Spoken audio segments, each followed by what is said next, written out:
What's up, YouTube? It's King Britain back with another one.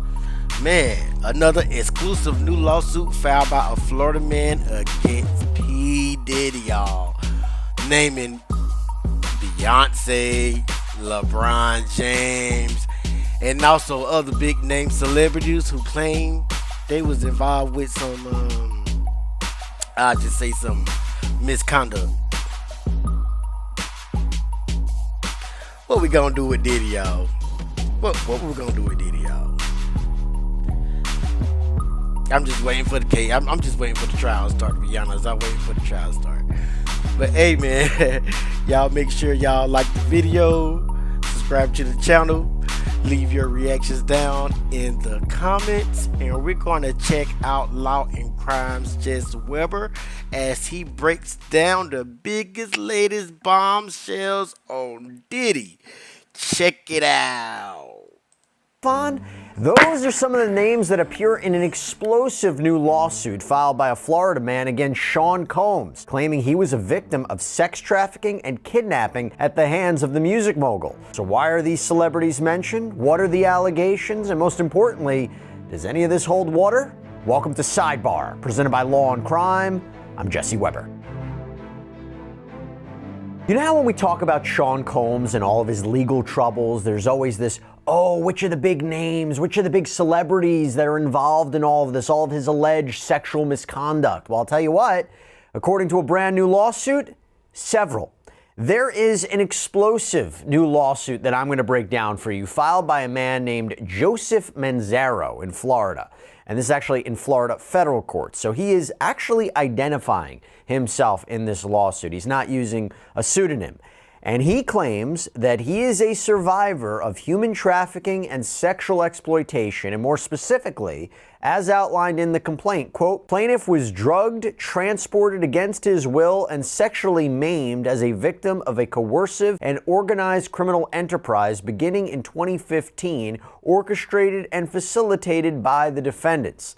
The pattern of threats, concealment, manipulation, and psychological coercion persisted for years, extending the statute of limitations under federal tolling doctrines. Now, here is the kicker. Quote, high-profile individuals, including Jacob Arabo, Jay-Z, Gloria Estefan, LeBron James, and Beyonce Knowles Carter, are identified as witnesses due to their presence or knowledge of the events surrounding the freak-off orchestrated by defendant Diddy. Jay-Z always getting Beyonce caught up in something. I bet she is straight ready to divorce his ass by now. I bet she is straight. And freak off, of course, is something that we've heard many times before, both in Combs' criminal case and other civil cases. You never know, she might have been at the freak off too. Prolonged sexual episodes, usually with sex workers. But Manzaro is suing Sean Combs. He is suing a man named Eric Mejias. He is suing Brendan Paul, who's been described in another lawsuit as Sean Combs' drug mule.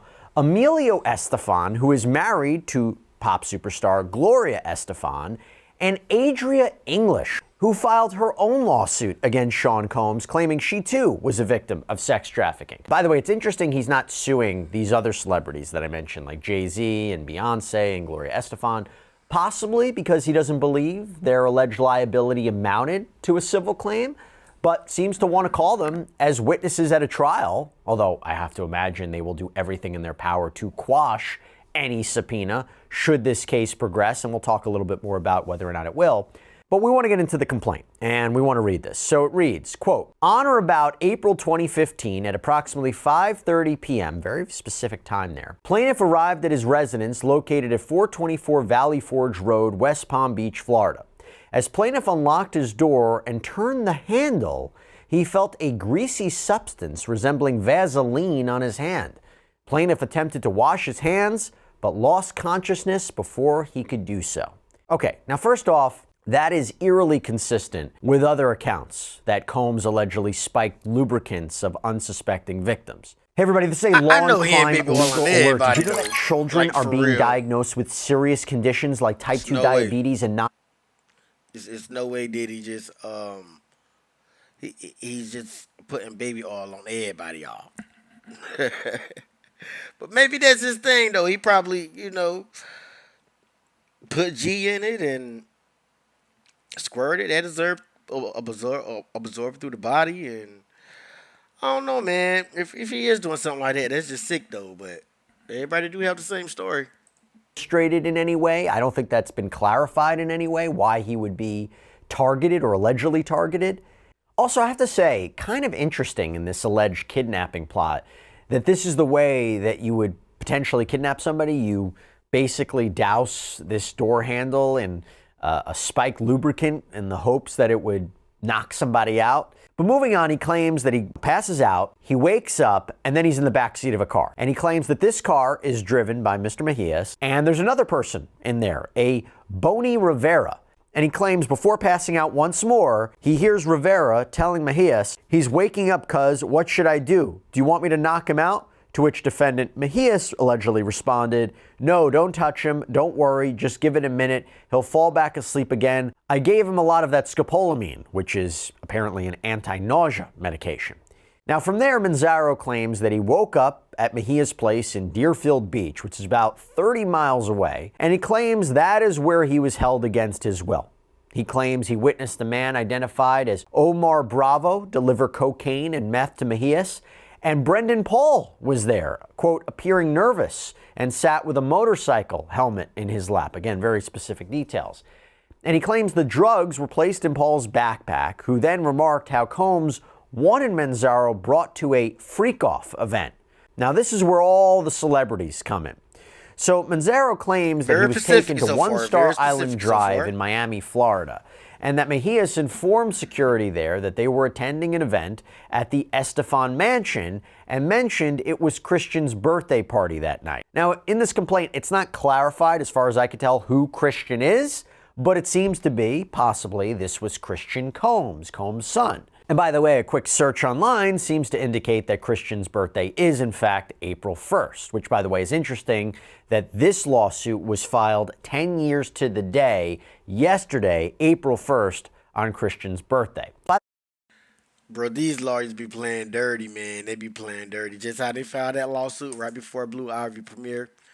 Hey, on your son's birthday, bow! Just have to say something. Gonna throw something else at you. Detail and explanation is concerning in a complaint like this. For a complaint, you really need an aspect of specificity and particularity. I'm going to get to that a little bit later, but just keep that in mind. Now, Manzaro, I want to buy your house. I can pay you cash for your house, no matter what condition it's in.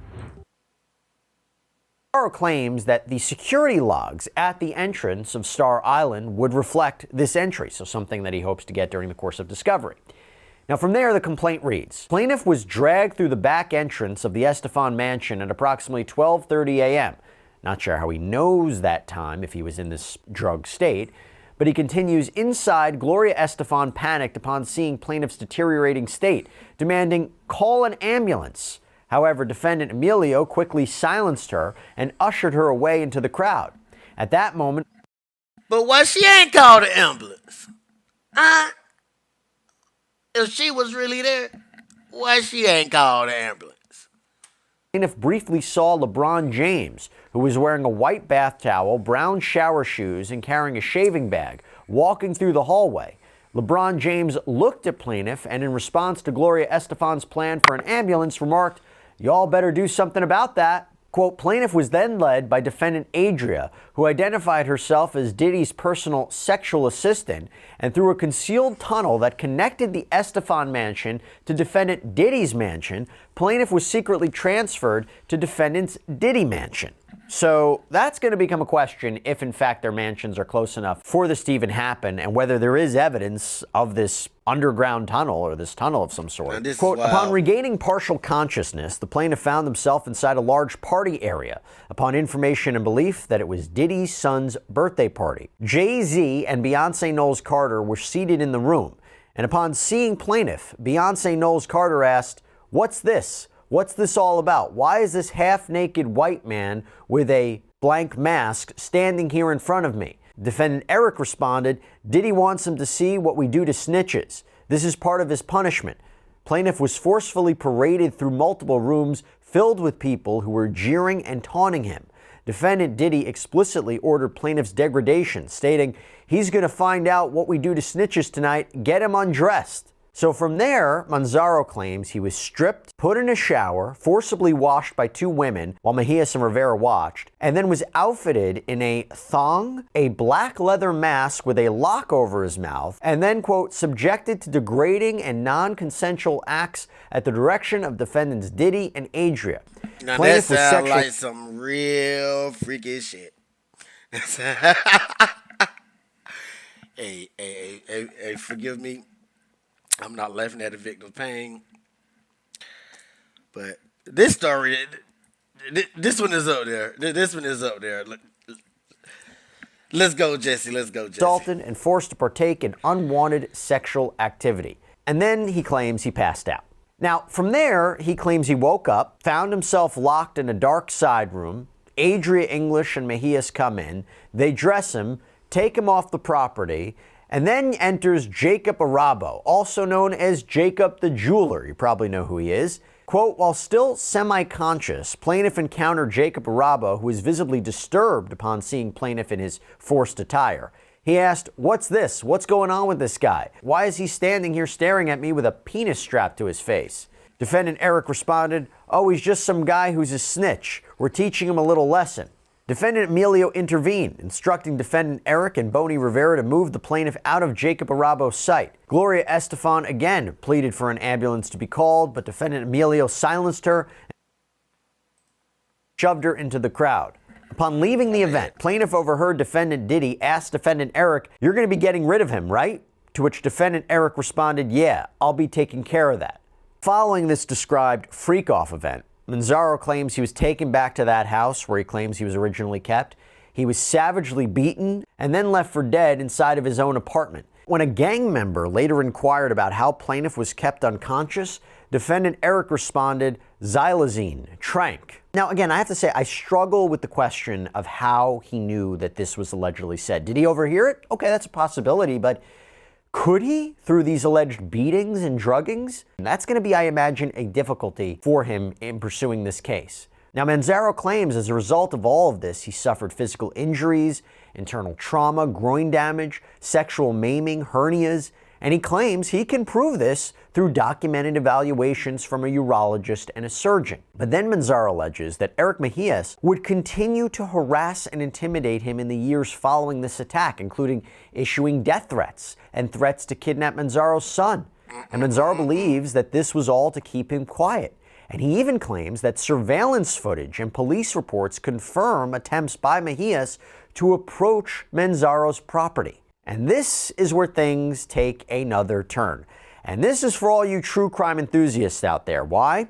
Because Manzaro claims, additionally, a hitman named Sigfredo Garcia, who's now serving a life sentence in an unrelated murder, was in plaintiff's alleyway. A police report was filed corroborating this encounter, seen as an associate of defendant Eric was captured on security cameras outside plaintiff's residence, further evidence of a coordinated campaign of intimidation. Do you all remember who Sigfredo Garcia is? He was the man convicted and sentenced to life in prison for the 2014 assassination of FSU law professor Dan Markel, a case that... Hey, at least one thing about this name, though, like, this dude got names in this lawsuit. Like, his name's in this lawsuit. Unlike other lawsuits, you just John Doe and Jane Doe this. Nah, he's like, I'm naming people. So twists and turns, and that had several trials we covered on the Long Crime File Network. It may not be real. So here's a question for you, okay? Why wait all these years to file a lawsuit, right? That becomes a big question in all of the lawsuits that Sean Combs faces, because his argument would be, this is all a money grab. This is people coming out of the woodwork. They're jumping on the bandwagon. Okay.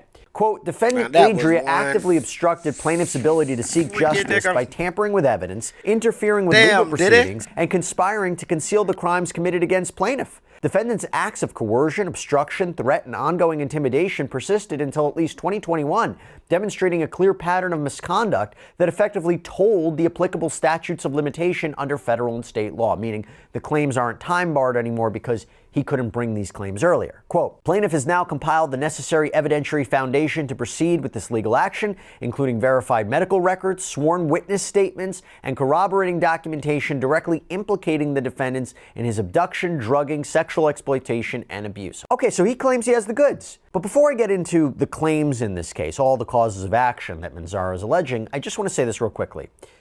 This is a very, very weird, wild narrative. Is it fantastical? Is it so out there that it can't possibly be true? Or is it so out there, how could you make it up? This has to be true. I mean, we don't know what the answer is, but what is interesting is that this complaint is specific in certain parts, it's vague in other parts. It is a bit strange the way in which the statement of facts are laid out. Can it be backed up by the evidence Manzaro claims to have? Maybe. And remember, attorneys are strictly prohibited from filing lawsuits that are just meant to harass somebody or to seek a financial settlement. That's not the goal. So it seems by all accounts, Manzaro and his legal counsel believe they have the goods and the evidence to sufficiently plead these claims and to move forward with a case. So yes, there are certain aspects of this complaint that are a bit strange, but they believe they have the goods to assert all this.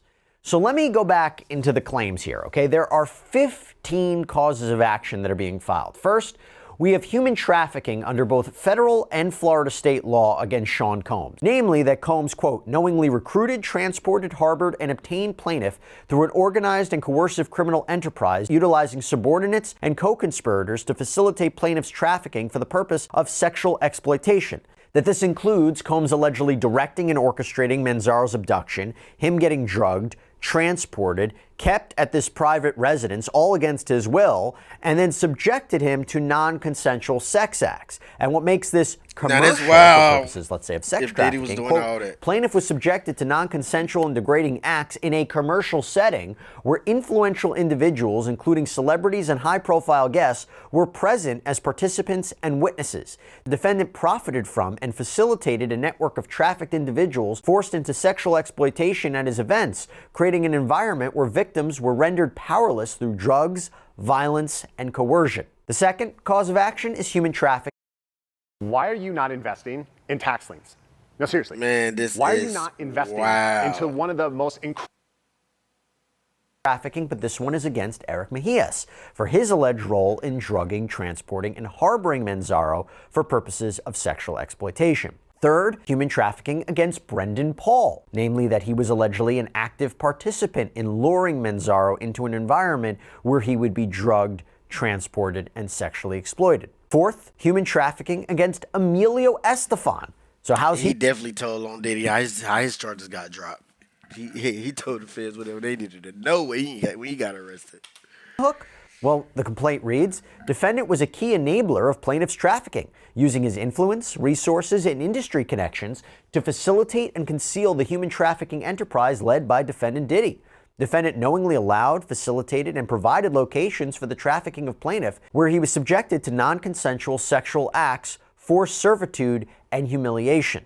Defendant provided security personnel, financial backing, and logistical support to ensure that trafficking victims had no means of escape and remained under the control of the trafficking network. Victims, plural. That's interesting. Fifth, human trafficking violations against Adria English, alleging defendant was a key recruiter and enforcer responsible for luring vulnerable individuals, plural, including plaintiff, into environments where they were exploited for sexual purposes. And Andrea told on herself doing all those crazy interviews, whether she was lying or telling the truth, doing all those crazy interviews, fooling up with Jaguar Wright them, doing all those crazy interviews. We have kidnapping under federal and state law against Eric Mejias, namely that he illegally seized, confined, restrained Manzaro against his will, deprived him of liberty, that he used physical force, threats, and coercion to do so, and transported Manzaro across state lines or across the state, which is an element of the federal claim. Count 7, obstruction of justice, witness tampering against Sean Combs. The allegation being, quote, defendant individually and in concert with others engaged in a deliberate and sustained campaign of intimidation, threats, and coercion aimed at preventing plaintiff from testifying truthfully and providing evidence against him and concealment to suppress plaintiff's ability to testify or report crimes.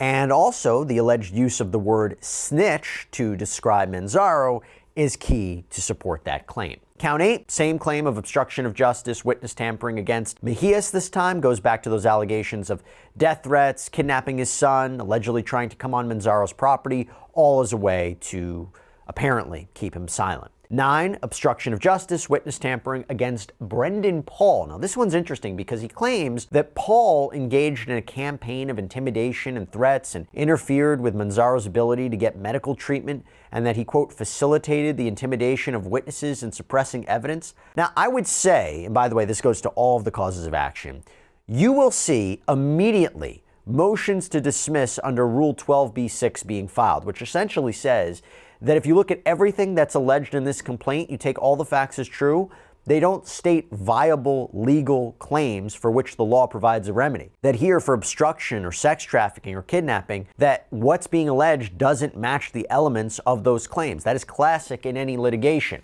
And I just point that out because, again, the lack of specificity and a clear narrative or explanation at times could be an issue, particularly how Brendan Paul engaged in all of this obstruction. I mean, was that properly laid out in the statement of facts?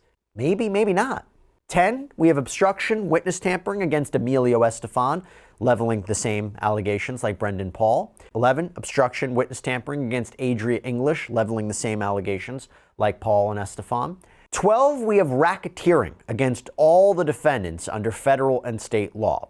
So this is about a criminal enterprise, one earning a profit or reaping the proceeds or the benefits from a pattern of criminal activity. And so here, the allegation is the defendants engaged in racketeering activity, really obstruction, threats, bribery, blackmail, surveillance, to keep Manzaro quiet. 13, intentional infliction of emotional distress against all the defendants for them allegedly engaging in extreme and outrageous conduct with the intent to cause Manzaro severe emotional distress, exert dominance, instill fear. 14, punitive damages, which is interesting because it's usually not listed as a standalone claim, a standalone cause of action. It's more a result of a successful claim. These are monetary damages meant to punish a defendant, or as Manzaro describes here, intentional, malicious, and egregious conduct. And then finally, 15, a cause of action for injunctive relief. Again, usually you see this more as a remedy than listed as a claim or cause of action. And it's asking the court to order the defendants to stop their allegedly unlawful conduct, namely stop the alleged intimidation, obstruction, and retaliatory conduct. And throughout these causes of action, Manzaro has listed out the harm that he claims he suffered that deserves a remedy. Severe and ongoing physical injuries, profound psychological trauma, irreparable emotional distress, economic damages, including loss of professional opportunities. He's looking for compensatory damages to restore him to whole, punitive damages, treble or triple damages, permanent injunction, costs for attorney's fees, and so forth. Okay, but before we go, I gotta finish up with some responses from these celebrities, right? Okay, so this is per reporting from TMZ. Jay-Z's attorney, Alex Spiro, who actually recently successfully got a sexual assault lawsuit against him dismissed, said Mr. Carter wasn't in Florida at that time to witness this incident. He was engaged in easily findable public activities that prove he was not at this event. This is more nonsense that erodes the trust in our justice system. LeBron James spokesperson told TMZ, quote, "This is demonstrably false and doesn't even merit a report or response. A basic internet search shows what LeBron was doing all of April 2015. He was playing basketball for the Cleveland Cavaliers and never in Miami." Gloria and Emilio Estefan's representative saying, Gloria and Emilio Estefan strongly deny the allegations made. The property in question was never a home where Gloria and Emilio resided, but it was rather a house they owned for family use. There were no parties thrown at that property between 2012 and 2019. We have all necessary documentation to support these facts and will provide it to the court. Actually, Brendan Paul's attorney, Brian Bieber, told TMZ, "Is this an April Fool's Day joke? If someone seriously filed this lawsuit, the allegations against Brendan are 100% false and literally impossible to have occurred. Brendan was still in high school in Ohio at the time, having never even set foot in West Palm Beach in his life." Crazy. So look, I raised some of those concerning issues that I see in this account. If these responses are true, that could be a problem. In the same way that the Jay-Z lawsuit was dismissed potentially because of problems in the account, that's a fair argument. I wonder if the same thing will be true here, but it's too early to say. Again, Mr. Manzaro claims he has the evidence to back it up right now, or will have the evidence to further back it up. So this is the start of what could be quite a long litigation. We'll keep our eye on it. Thank you so much for joining us here on Sidebar, everybody. And as always, please subscribe on YouTube, Apple Podcasts, Spotify, wherever you should get your podcasts. I'm Jesse Weber. I'll speak to you next time. Man, all that is just wild. Now, one thing I know Diddy guilty of is being a woman beater. And he's guilty of being a freaky ass nigga. But some of these stories, I don't know, man, but y'all tell me what y'all think in the comments below. Make sure you like the video and subscribe to the channel. Thank you for watching, and I'll be back with another one. Peace out.